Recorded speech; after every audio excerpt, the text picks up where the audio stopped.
let's just start by being completely honest here. We all know I'm not the biggest fan of Jujutsu Kaisen. I mentioned it before on this channel, on social media, on my Discord server, so you may be asking yourself, why would I do this? Still read this manga despite knowing I don't like Jujutsu Kaisen? Well, the answer is stubbornness. I have reviewed every single first chapter of every single new weekly Shonen Jump series since the beginning of this channel 5 years ago, and I'm not breaking that streak because one of them is a JJK spin-off. However, we need to make one thing clear. Despite what the title of this video says, I don't consider myself to be a Jujutsu Kaisen hater. I feel like that term brings about ideas of people who go online just to trash the series and say things like JJK PFP opinion discarded, and normally not only do I try to avoid being that kind of person, I also sometimes just want to punch people like that.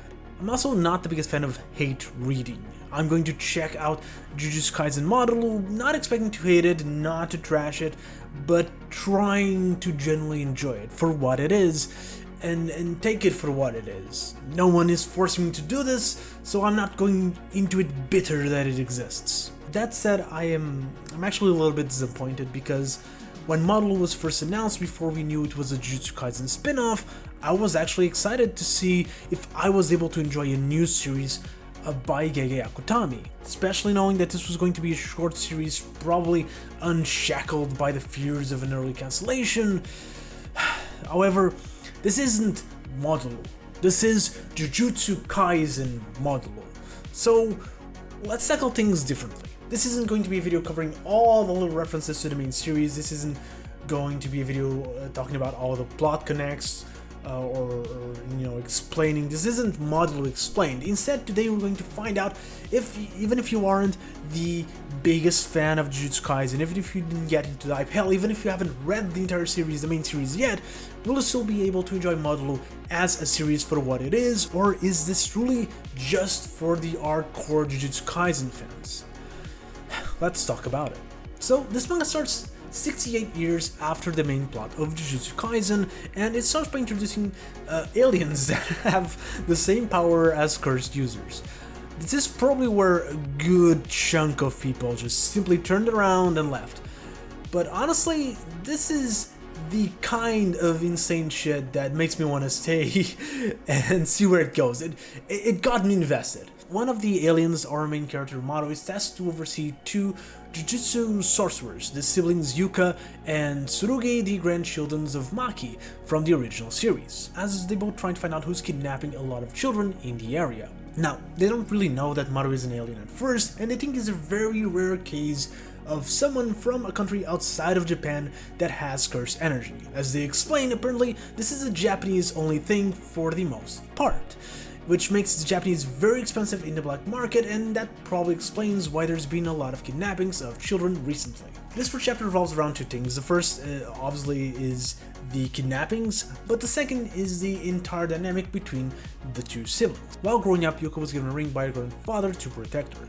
This is a cursed object that used to be in Gojo's possession, but upon her grandfather's death, her mother decided to give the ring to her brother Tsurugi. This led to Yuka becoming incredibly jealous of her brother and decided to work hard to surpass him and eventually get the ring back.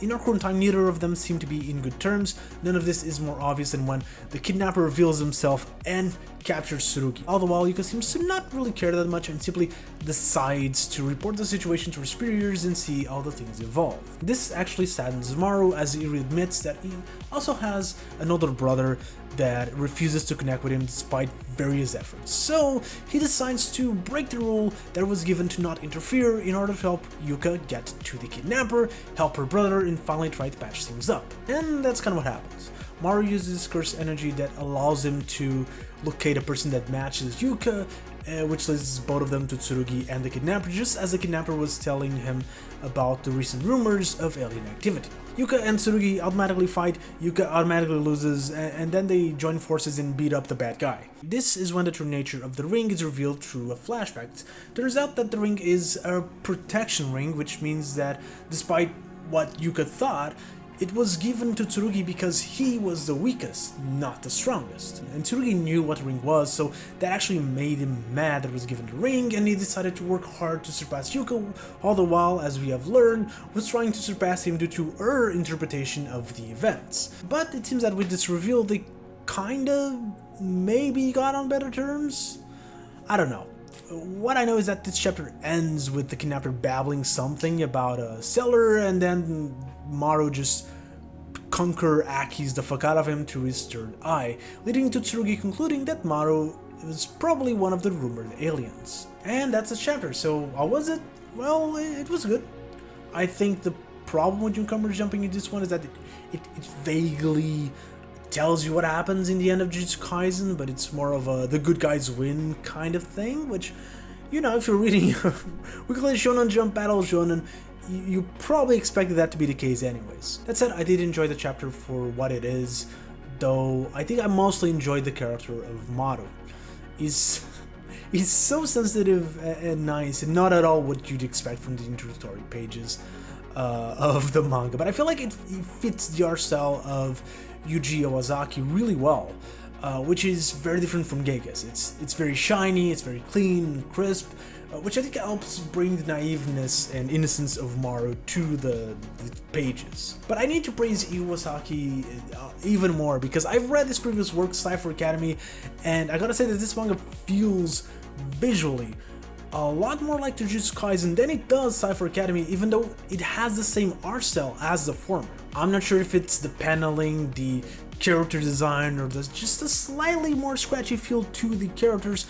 I don't know, but it does give off the vibe of Jujutsu Kaisen, and I think that's great. The only thing I'd say is that Iwasaki is clearly not very experienced with action scenes, and while they are good, they are passable, I don't think they're a step below Jujutsu Kaisen. And I have a whole list of problems with Jujutsu Kaisen action scenes, but I think overall the flow is much better and the sense of impact is much better than it is in here.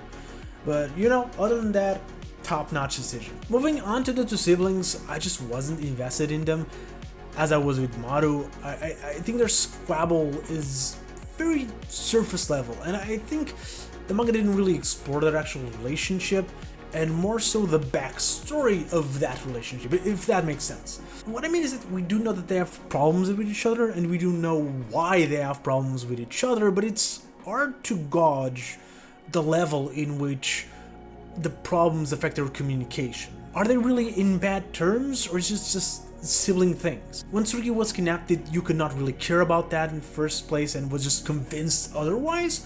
Or did she really deep down care about him? Do they talk often? Do they mostly avoid each other? I feel like the actual dynamic between them wasn't really touched at all, and to me it kind of just earthed the entire investment that I had with their backstory. And obviously, you know, I couldn't care less that they are Maki's grandchildren, because I don't care about Maki at all. I just don't. But I think the main thing moving forward is Maru, the aliens, who they are, why they have the same powers as the Japanese, and that does leave me invested into this manga, and that does leave me wanting to read the rest of the series, even as someone who ultimately didn't like Jujutsu Kaisen and was incredibly happy that it just ended.